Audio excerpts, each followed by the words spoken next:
एउटा अचम्मको कुरा कल्पना गरौँ त सामान्यतया 50 वर्षको उमेर पुगेपछि मानिसहरूको प्राथमिकता के हुन्छ होला? 50 वर्ष भनेपछि त अब बिस्तारै आफ्नो कामबाट विश्राम लिने, हो त्यही त। पेन्सनको हिसाब किताब गर्ने वा भनौँ न घर परिवारसँगै रमाएर शान्त जीवन बिताउने सोच हुन्छ नि धेरैको। जीवनको त्यो मोडमा पुगेपछि नयाँ र जोखिमपूर्ण सुरुवात गर्न कमैले मात्र आँट गर्छन्। ठ्याक्कै। तर सोचौं त यही उमेरमा एकजना व्यक्तिले आफ्नो भरिभराउ घर परिवार, सुख सुविधा सबै कुरा छोड्छन्। अनि कहाँ जान्छन् थाहा छ?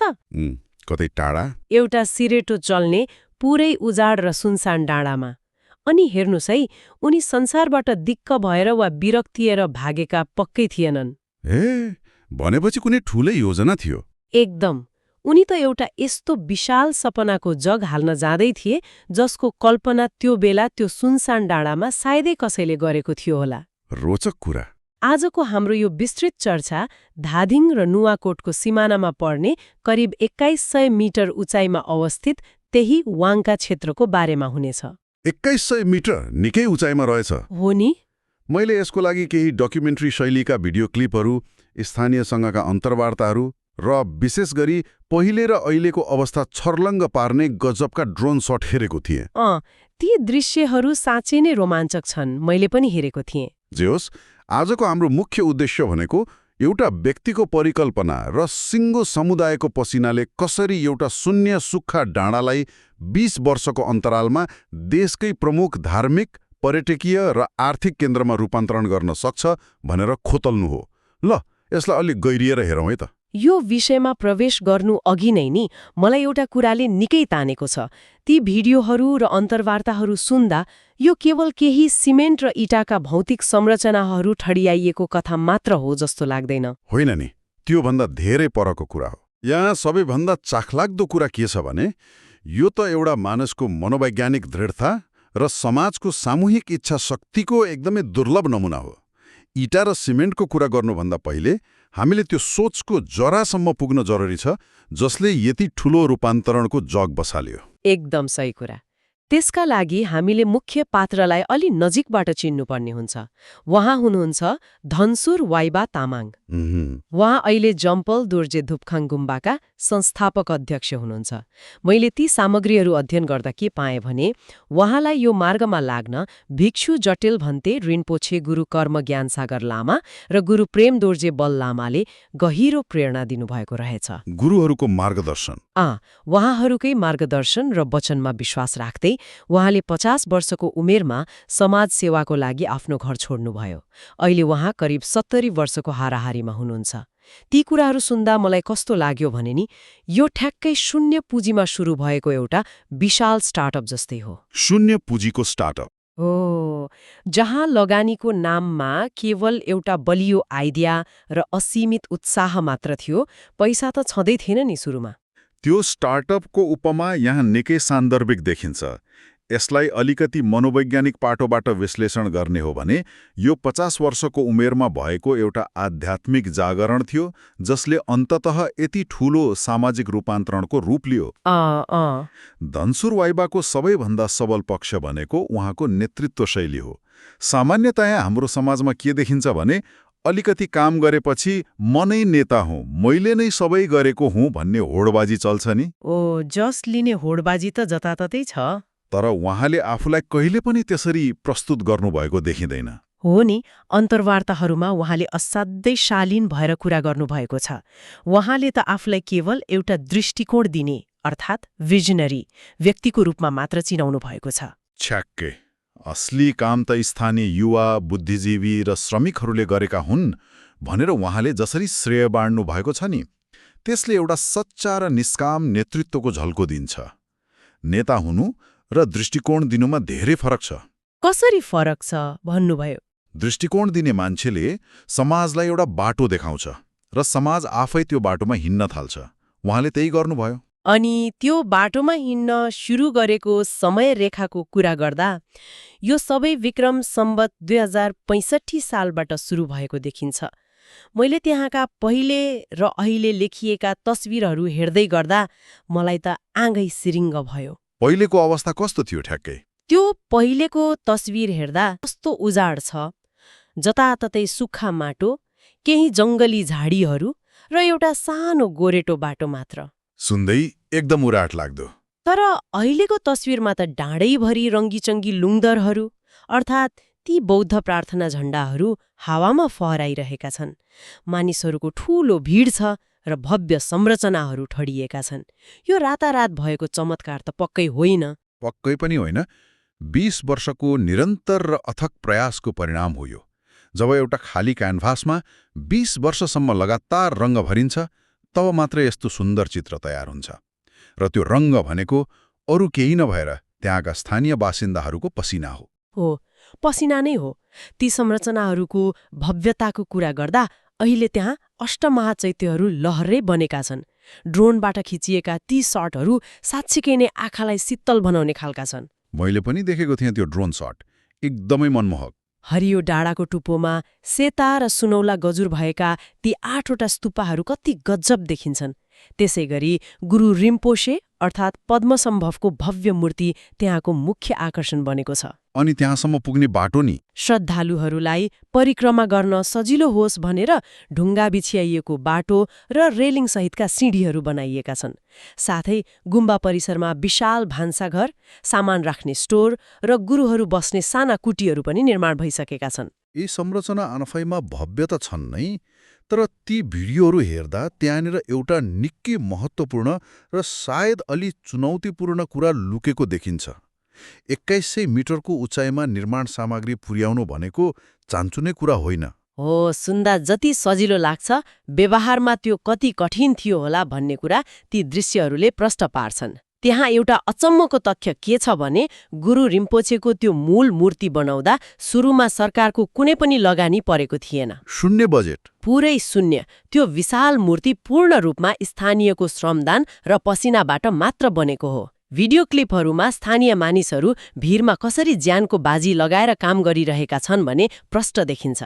जोखिम त धेरै नै थियो होला त्यस्तो भिरमा। जोखिमको त कुरै छोडौं, एउटा तस्विरमा त रातो टी सर्ट लगाएका एकजना कामदारलाई सुरक्षित रहन सेफ्टी बेल्ट लगाउन पो सिकाइदैछ, किनकि त्यहाँ अलिकति चिप्लियो भने सिधै ज्यानै जाने जोखिम थियो। त्यो दृश्यले नै त्यहाँको भौगोलिक विकटता र कामको जटिलतालाई बयान गर्छ।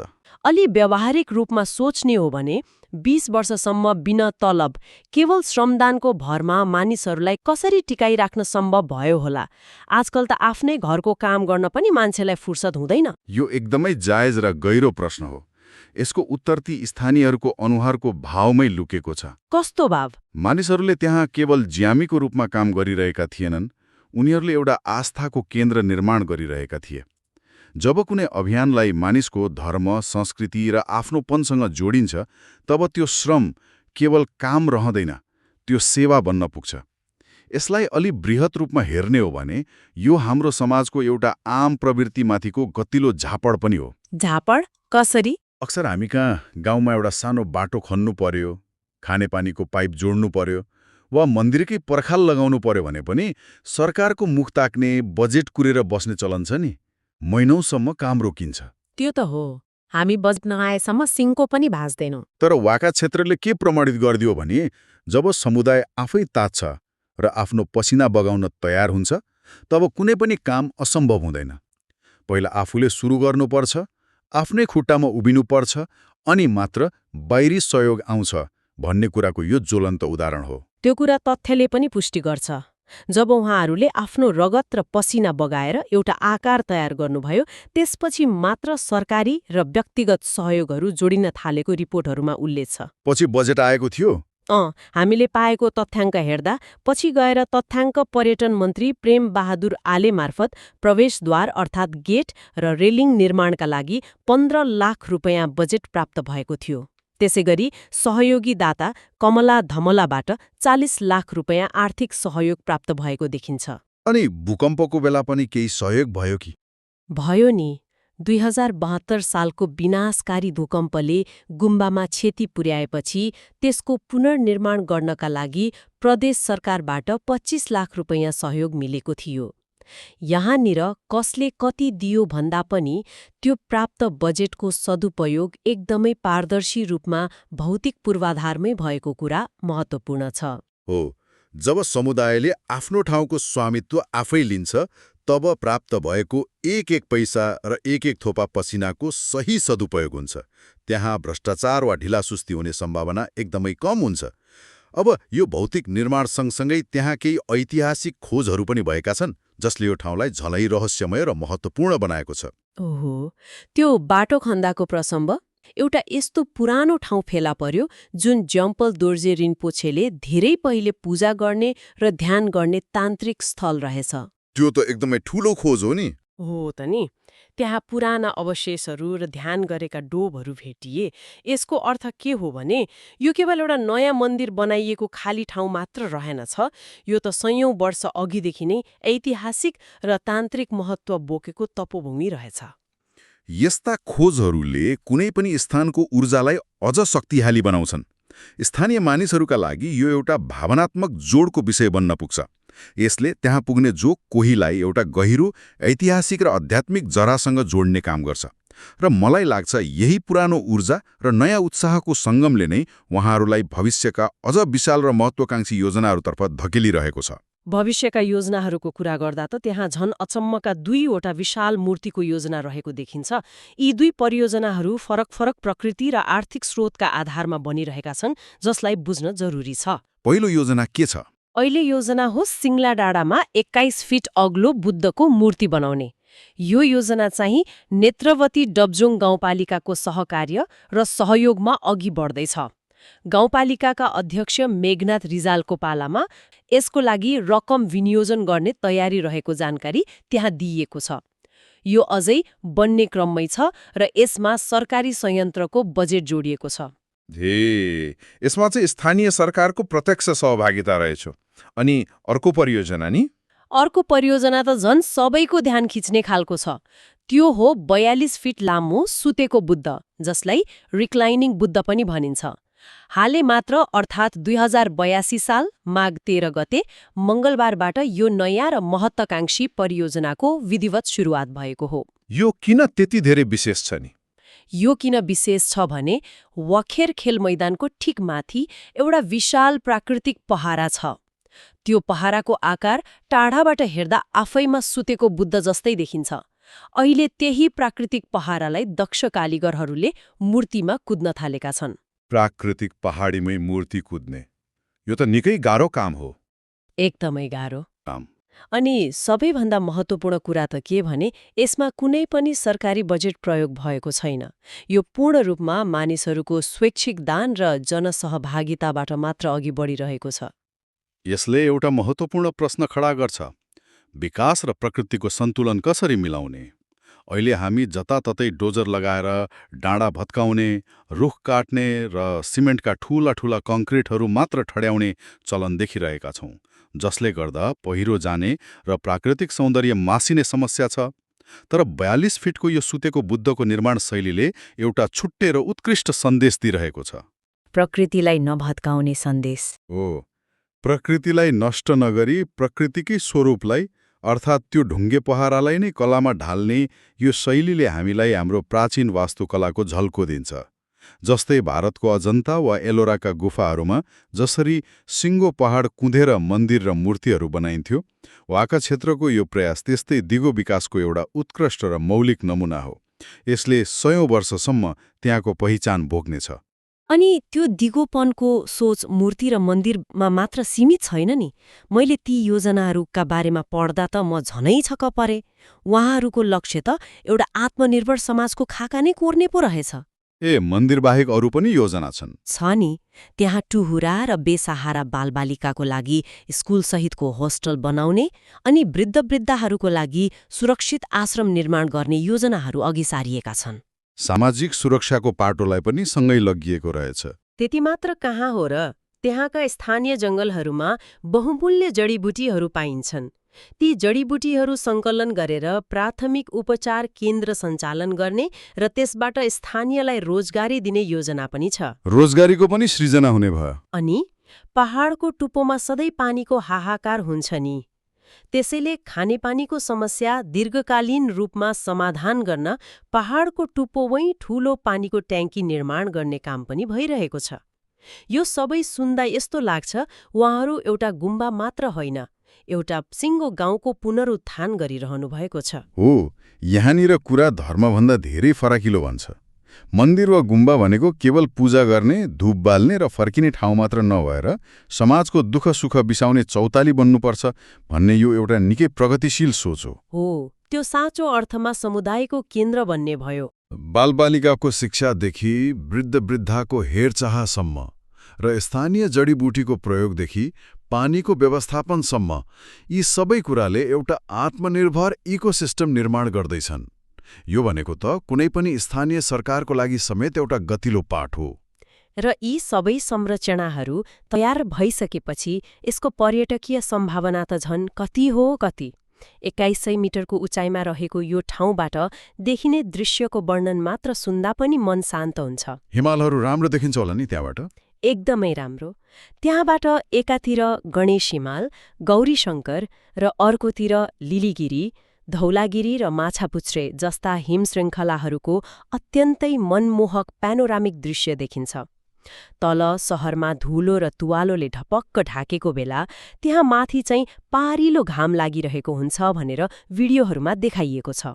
सहरको कोलाहलबाट भागेर शान्ति खोज्नेहरूका लागि त यो स्वर्ग नै हो। ठ्याक्कै, जो मानिसहरू आफ्नो व्यस्त र तनावपूर्ण दैनिकीबाट केही दिन विश्राम लिन चाहन्छन् उनीहरूको लागि यो ठाउँ ध्यान अर्थात् मेडिटेसन र योगाभ्यासको लागि एक उत्कृष्ट गन्तव्य बन्न सक्छ। र बाहिरबाट आउने पाहुनाहरूलाई व्यवस्थित रूपमा राख्नका लागि सुविधा सम्पन्न गेस्ट हाउस र छुट्टै ध्यान गर्ने कोठाहरू पनि निर्माण गर्ने योजना त्यहाँ प्रस्तुत गरिएको छ। यसले भोलिका दिनमा स्थानीय स्तरमा पर्यटन मार्फत राम्रो आम्दानी पनि भित्र्याउने पक्का छ।